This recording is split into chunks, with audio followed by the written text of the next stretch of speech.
Estamos de volta com a Alerj Entrevista de hoje, recebendo o deputado João Pedro para falar sobre a vistoria do Detran.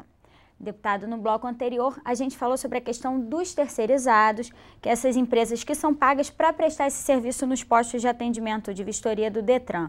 O senhor tem ideia de quanto se gasta com esses prestadores de serviço anualmente? Olha, essa é uma distorção grave, porque o serviço de fiscalização, de vistoria, tem que ser feito necessariamente por pessoal contratado efetivo dos quadros do poder público. O pessoal terceirizado, uma coisa fica solta, aquele funcionário terceirizado não tem fé pública, enfim.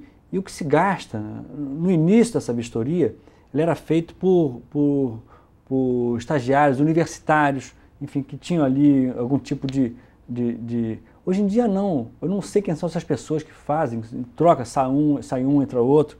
Aqui eu tenho comigo os dados de outubro.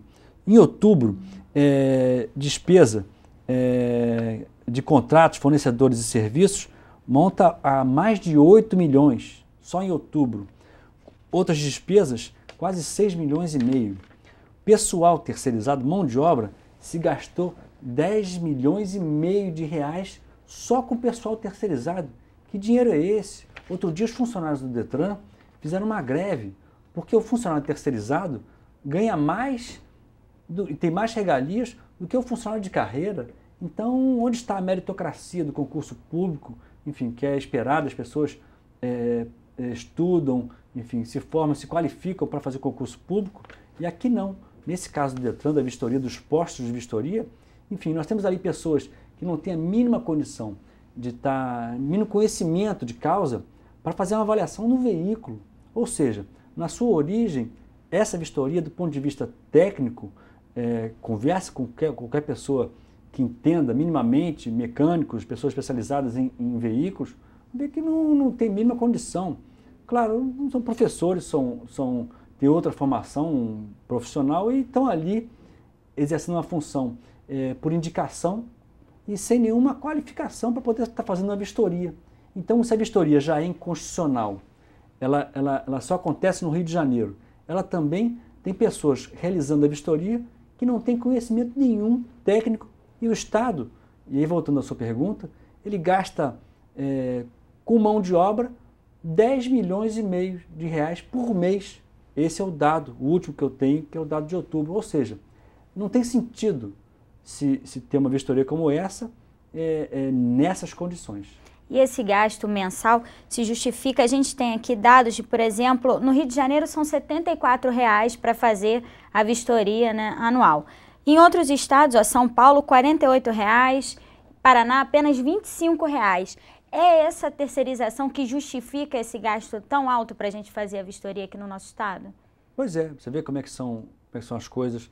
Você vai para São Paulo, para Minas Gerais, você não vai encontrar esses veículos caminhando pelas ruas, andando pelas ruas. Você vai ver, enfim, talvez uma qualidade de veículos parelha com o Rio de Janeiro. Não diferencia, o Rio é mais caro no valor da vistoria, do serviço de renovação do seu veículo, e vem pelo correio, e nesses estados o que a gente tem? A gente tem a política de fiscalização nas ruas, como deveria ser no Rio de Janeiro. Então, é uma questão importante, que se pagam mais e não se tem o serviço prestado ao cidadão, que é a diminuição de gases poluentes, que é você ter agilidade no recebimento do seu documento em casa.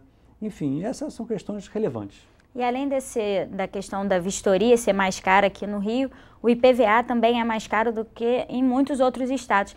Então, é provável que seja por isso que tantas pessoas, tantos cariocas e cidadãos fluminenses, levem seus carros para serem emplacados em outros estados, não é isso? Pois é, essa é uma distorção grave. O valor do IPVA no Rio é muito mais caro que o Espírito Santo, Minas Gerais, São Paulo, enfim, todos os estados do entorno têm o IPVA mais barato do que no Rio de Janeiro. Isso é um fator de deseconomia para o nosso estado, porque se busca burlar. Quando você tem um amigo, um parente que mora em outro estado, você emplaca, dá o endereço daquela pessoa. Em Bom Jesus do Norte, que é a fronteira com o estado do Rio de Janeiro, tem o Rio Itabapuana, do lado de cá, Bom Jesus de Itabapuana, do lado de lá, Bom Jesus do Norte. Tem uma casa lá dado endereço para 5 mil veículos, 5 mil veículos dão como endereço aquela casa.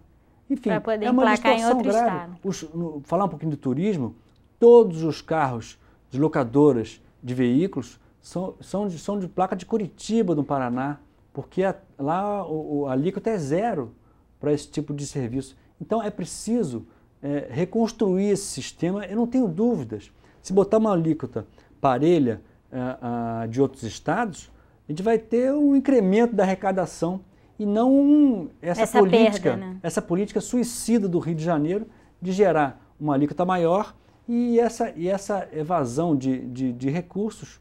Garanto a você, se igualar, se acabar com essa vistoria, enfim, vamos ter aí um incremento na arrecadação. E hoje o que se faz, e é muito comum, você vai às cidades da fronteira do nosso estado, Campos, por exemplo, você vai ver grande parte dos veículos circulando de moradores de Campos com a placa do Espírito Santo.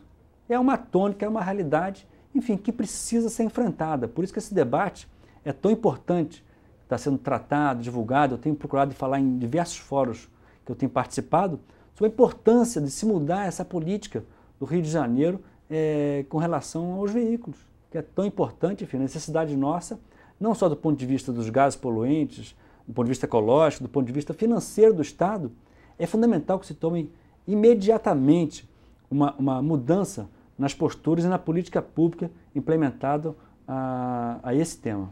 Bom, deputado, e para falar nessa mudança, queria que a gente entrasse no projeto do senhor, que é para criar o licenciamento eletrônico de veículos. Como é que vai funcionar esse projeto, caso ele seja aprovado aqui na Assembleia Legislativa? Você vai ao banco, deposita, paga o documento de arrecadação do Estado e recebe em casa o seu documento prontinho, preparado, você assume o compromisso de seu carro estar em boas condições e recebe em casa, pronto, tudo certinho. E aí sim, esses recursos da vistoria, eles são empregados nas ruas, são empregados nas blitz, enfim, na fiscalização nas ruas, junto à polícia, o pessoal do Detran, enfim, e ali você pode constatar, enfim, e ver, olha, o seu carro não tem condições para trafegar no Rio de Janeiro, o senhor vai ter que dar-se um prazo para a pessoa se atualizar, e aí sim manda-se para uma vistoria no Detran.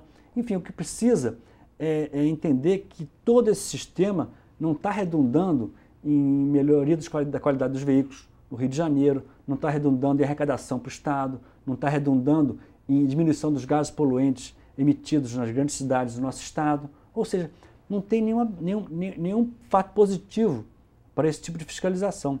O licenciamento eletrônico dá condições com o mesmo recurso, se faça um trabalho muito melhor, muito mais eficiente em todos esses campos que eu acabei de citar. Tá certo. No próximo bloco a gente vai voltar a falar do licenciamento eletrônico e agora a gente vai para mais um intervalo. A gente volta já já.